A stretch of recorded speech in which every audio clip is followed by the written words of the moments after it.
Hey guys, मेरा नाम है वंश रावत और मैं अपनी बाइक जो कि 2 महीने हुए उसको लेके और सीधा तुंगनाथ की तरफ जा रहे हैं बाइक से। और फिर वहाँ पे ट्रैक वगैरह करेंगे और ये हमारा होपफुली फर्स्ट व्लॉग है जो बहुत अच्छा जाना चाहिए। मेरे पीछे मेरा भाई पिलियन रहेगा और हमारे साथ एक और बाइक जा रही है जो कि NS 400, वो भी न्यू बाइक है। वो दोनों बाइक साथ में ली थी, तो देखते हैं उसमें भी पिलियन जा रहे हैं। तो हम 4 लोगों का ग्रुप जा रहा है, मतलब 2 एक बाइक पे, 2 और एक बाइक पे जा रहे हैं। और देखते हैं आगे आगे क्या होता है क्या नहीं होता है। इस ट्रिप पे हम आपको सब बताएंगे कि कितना खर्चा लगा मेरी बाइक पे, और पेट्रोल का कितनी दिया, एवरेज कितनी, टॉप स्पीड कितनी गई, ये सारी चीज़ें उसमें देखेंगे। और आप लोगों के सबके मन में आ रहा होगा कि 2 महीने के अंदर ही क्यों लेके जा रहा है भाई। देखिए ऐसा है, ज़िंदगी में कल का नहीं पता, जो करना है अभी करना है, क्योंकि नहीं पता कल क्या होगा क्या नहीं होगा। तो बात ये है कि अगर समस्या आ जाती है और वो बहुत बड़ी है तो उसको टाल दीजिए, अपने प्लान कैंसिल कर दीजिए। लेकिन अगर समस्या बड़ी नहीं है और वो बिल्कुल भी मतलब टाली जा सकती है, वो तो तुरंत अपनी सपनों को पूरा करने निकलिए। तो बाइक चलाना एक शौक़ है, मज़ा आता है। अब मतलब ड्रीम पूरा होगा। उन्हीं रास्तों पे मैं हंटर लेके गया था और सोचा था कि एक बार हिमालय लेके आएंगे, तो वही है, वो हो रहा है तो पूरा कर रहे हैं उसको। अब आगे देखते, तुंगनाथ के बाद कहीं और प्लान बनता है तो उसकी अपडेट आपको रास्ते में दे दी जाएगी। तो मिलते हैं आपसे। टॉप बॉक्स में पैक कर लिया हमने सामान अपना। और ये जो टॉप बॉक्स है ये BSDDP का है, 45 लीटर का है। अच्छा है, वाटर प्रूफ है। अब देखो फर्स्ट टाइम टेस्ट है, होता है नहीं होता है। और ये लाइट 2 मोटोजीनियस की हैं एंड 2 HJJ की है। ये वाली ईच 60 वाट है एंड ये वाली ईच आई थिंक 50 वाट है। ये 50 वाट ईच है। दोनों में कपलर टू कपलर वायरिंग हो रखी है बाइक पे, और बस प्लग एंड प्ले करना है। और उसके बाद रास्ता शुरू है। जहाँ पे प्रॉब्लम आएगी वहाँ पे निकाल देंगे। अगर पुलिस, होपफुली पुलिस तो उत्तराखंड में नहीं बोलेगी। और आपको बताना भूल गया, मैं भी उत्तराखंड से ही हूँ। और ये हमारे कुछ पेन ड्राइव वगैरह हैं, और ये आपका OTG कनेक्टर्स, माइक वगैरह सब कुछ हो चुके हैं। ये अभी टॉप बॉक्स लाइट हो चुकी है और लाइट में काफ़ी जैसी लगी है। और मैं इसकी ट्रिप को रीसेट कर रहा हूँ।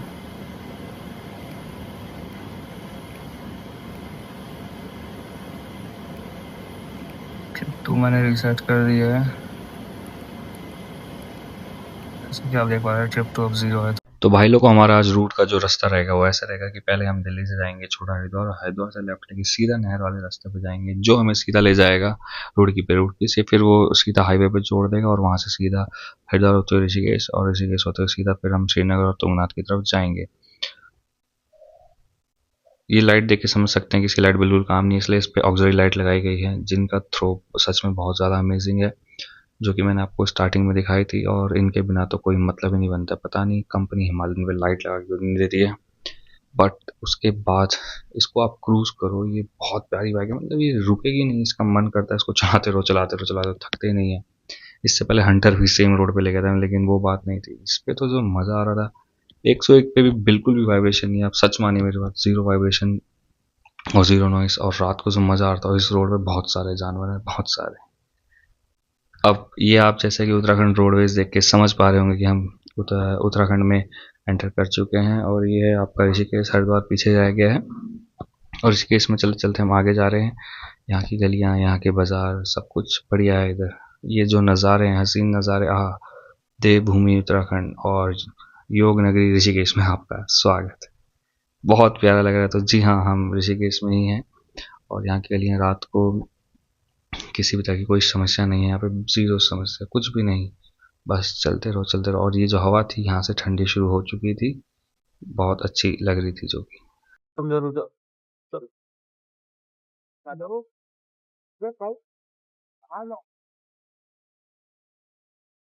नहीं, हम तो यहाँ तपोवन में आ गए। तपोवन, अरे बोल दे पहुंच गए हम ऋषिकेश। हाँ? ऋषिकेश पहुंच गए। ऋषिकेश आ गए हम। ऋषिकेश आ गए हम, ऋषिकेश। अरे तुम तो बहुत पीछे हो यार, तुम्हारे को लगना है। उतर उतर, खड़े होके उतर। ऐसे नहीं, ऐसे नहीं, वैसे। ये आपको सामने जानकी सेतु दिख रहा है, जो कि तपोवन से थोड़ा पहले है। और यहाँ से आगे चलते इसका मतलब त्रिवेणी घाट आगे जा चुके हैं। और यार मतलब ये जो हवा है, ये शांत वादियाँ हैं, मतलब यार आपको पहाड़ बुलाते हैं। और ऊपर से अगर आप अपनी मनपसंद की बाइक में तो क्या ही कहना। ये जो शांति है यहाँ की पहाड़ों की, मतलब इसको आप ढूंढ रहे होते हो, आपको इसकी वैल्यू अभी नहीं पता चलती। जब आप अकेले या किसी के साथ यहाँ आओगे और उसके बाद जब चलते रहोगे यार, आपको लगेगा बस यही मिसिंग था ज़िंदगी से और कुछ नहीं चाहिए। पता नहीं क्या हो जाता है पहाड़ों में आके कि आपको शहर की रौनक नहीं चाहिए, बिल्कुल नहीं चाहिए, ना अपना फ़ोन चाहिए ना कुछ चाहिए। बस एक रास्ता चाहिए जो शांत हो, हवा शांत हो, जहाँ से नज़ारे दिख सके बढ़िया बढ़िया। और यकीन मानिए, सुबह के नज़ारे तो दिल ही खुश कर दिया। जो थकान थी वो बिल्कुल ही गायब कर दी, जो कि आपको थोड़ी देर में दिखने वाले हैं। शुरू होते हैं अब। तो यह सुबह का कुछ ऐसा नज़ारा है जो कि बहुत प्यारा है। और बस इस पुल से आगे चलते चलते, ये जो पुल है आपका, इसके बाद हमारा अगला पड़ाव देवप्रयाग है जो कि अब आने वाला है आपका। और इस पुल से अब आगे आप नज़ारे देखते रहिए, एंजॉय करिए सफ़र को।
के रास्ते इतने खूबसूरत हैं कि ये स्पीड बढ़ाने नहीं देते, और मंजिल है कि कहती है जल्दी से मेरे पास आओ।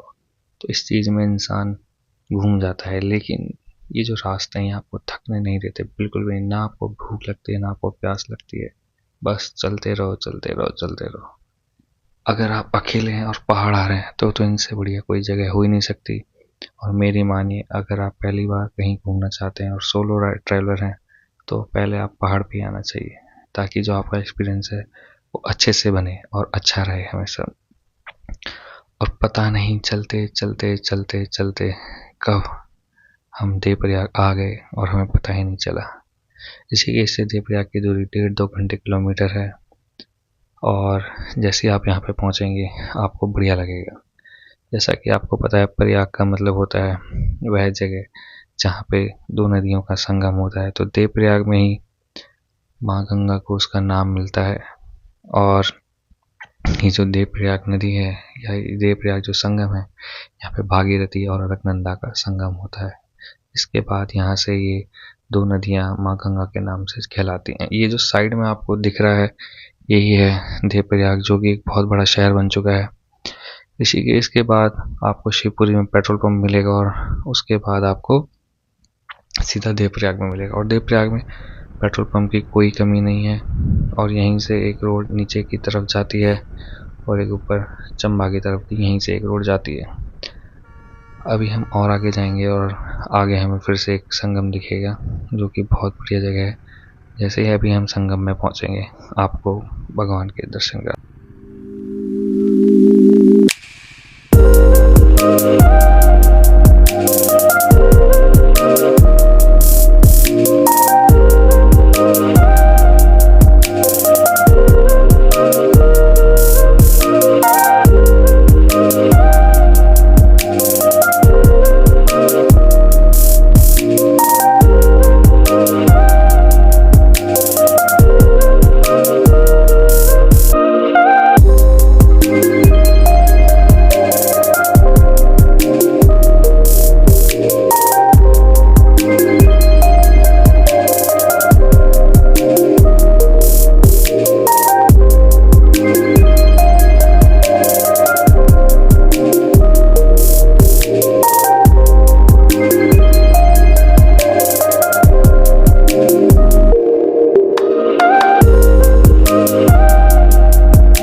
जो आपको मेरे राइट साइड में दिख रहा है ये देवप्रयाग, जो ये आपको ग्रीन कलर की नदी दिख रही है ये आपको मंदाकिनी, और जो थोड़ी मटमैली कलर की नदी दिख रही है ये है भागीरथी। ये दोनों यहाँ से मिलकर आगे माँ गंगा के नाम से जानी जाती हैं, जो कि भारत की सबसे बड़ी नदी है और जो बंगाल की खाड़ी में आगे गिर जाती है।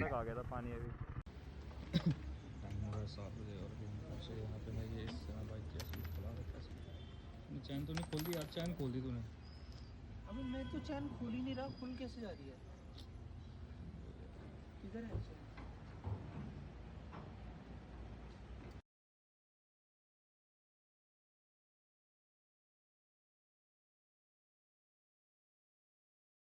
ये हम पहली बार इसमें तेल भरा रहे हैं और यहाँ पे जो भी तेल अवेलेबल था वही भरा है, प्रीमियम तो नहीं मिला है।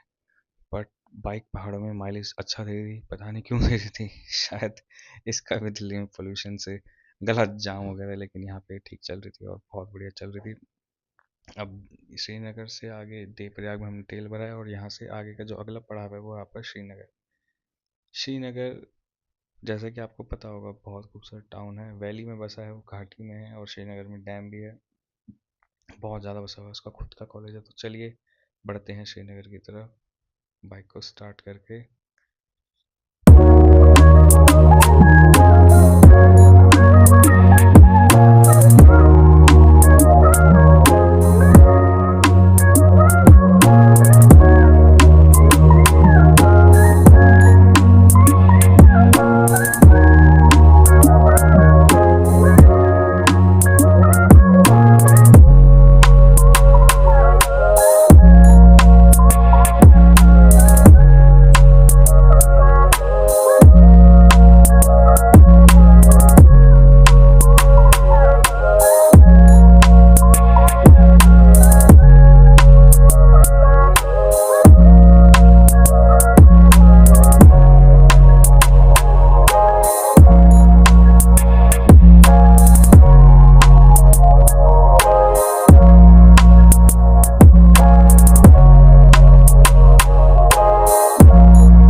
अभी जो आपके सामने खूबसूरत सी झील और ये जो शहर दिख रहा है इसका नाम है श्रीनगर।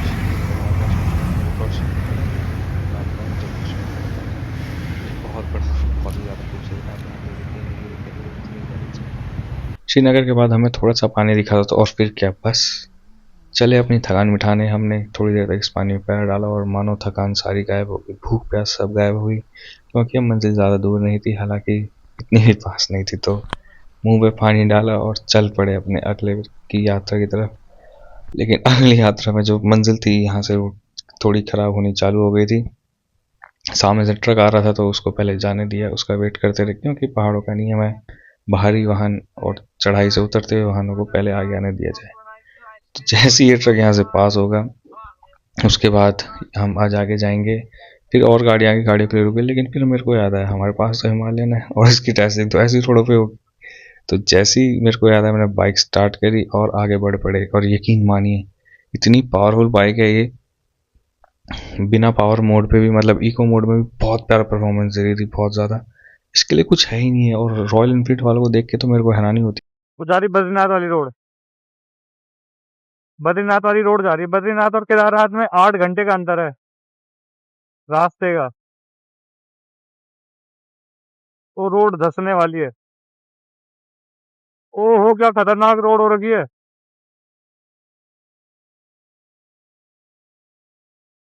नीचे घिस गई रोड, देख। Oh my God guys, road धंस चुकी है। वो आगे देख।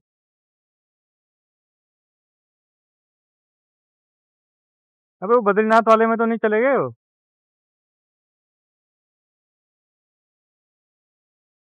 ताजा भूस्खलन हुआ है, रोड धंस चुकी है और खड़ी चढ़ाई।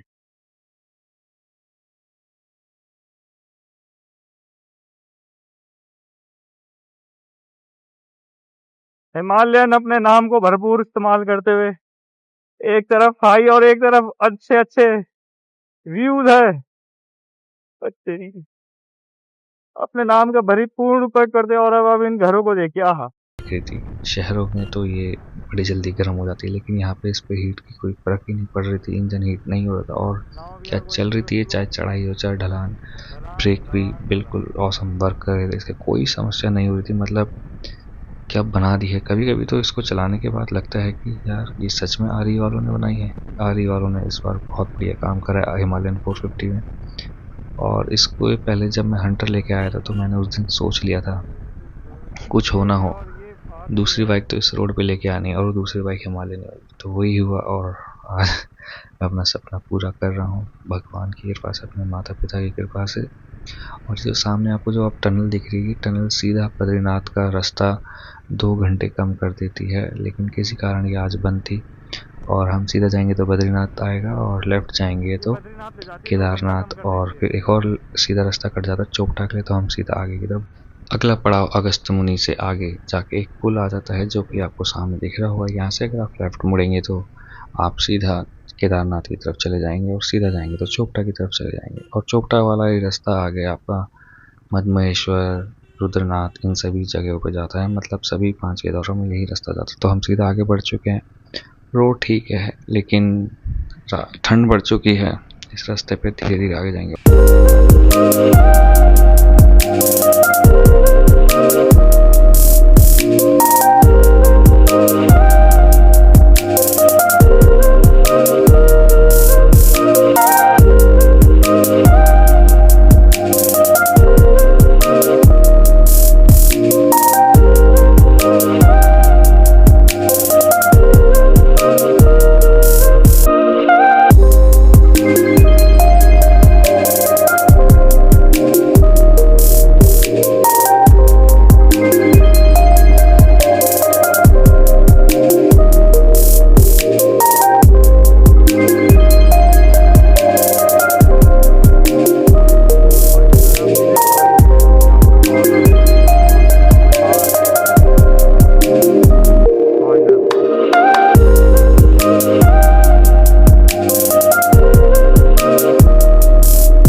हो चुकी थी और रास्ते पतले, जैसे कि गाड़ी रुक रही है बार बार, क्योंकि रास्ता एक ही गाड़ी के जाने का था। लेकिन ये जो गाड़ी वाला है HR वाला, इसको गाड़ी शायद सही से चलाने नहीं आ पा रही थी और ये पहाड़ों में लेके आ गया, जिसकी वजह से और कोई भी दिक्कत हो सकती है। तो इस चीज़ को समझना पड़ेगा आपको कि आप अपनी जान तो बचा लेंगे, लेकिन अनजाने में किसी और की जान भी जा सकती है। और ये जो साइड में क्लिफ हैंगर आ रहे हैं, बहुत ज़्यादा खतरनाक क्लिफ हैंगर। हम इस समय बहुत ज़्यादा हाइट पे हैं, 2000 मीटर पे तो होंगे ही।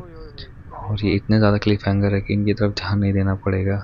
गाड़ी बाइक में लेफ़्ट साइड में चला रहा था, क्योंकि अगर इनकी तरफ देखेंगे तो राइट साइड की तरफ बार बार मुड़ रहे थे।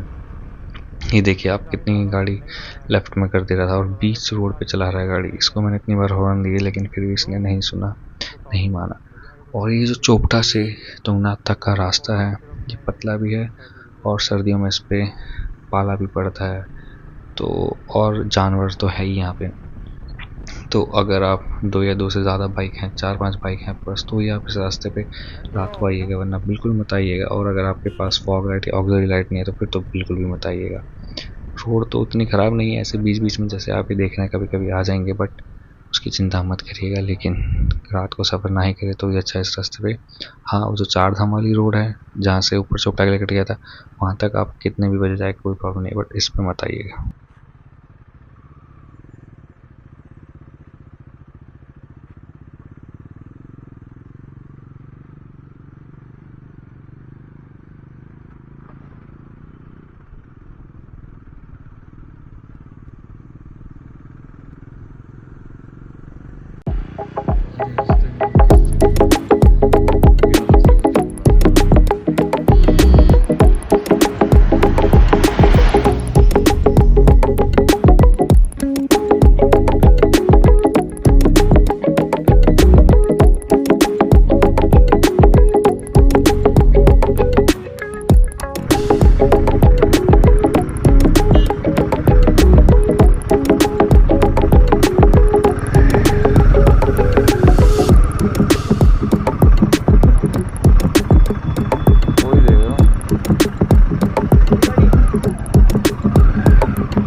वापस बोला गेट तो ये रहा, गेट तो ये रहा है।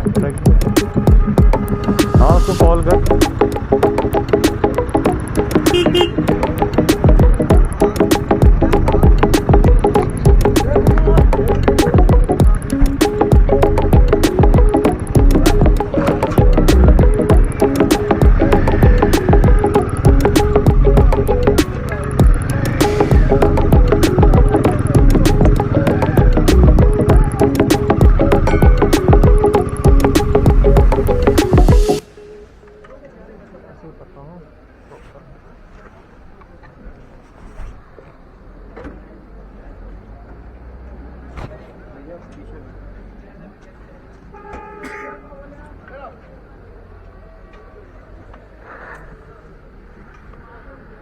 ये तो होगा सुबह, पहले वो ढूंढते हैं रूम।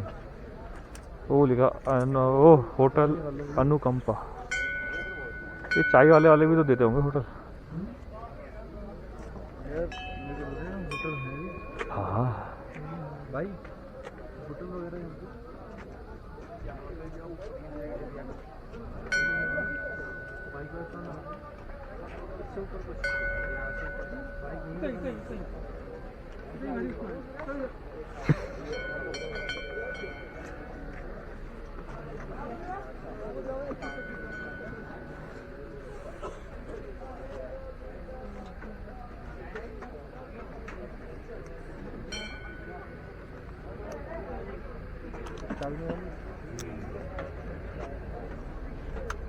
अभी तो पार करेंगे ना, पूछता हूँ, पूछ के आता हूँ।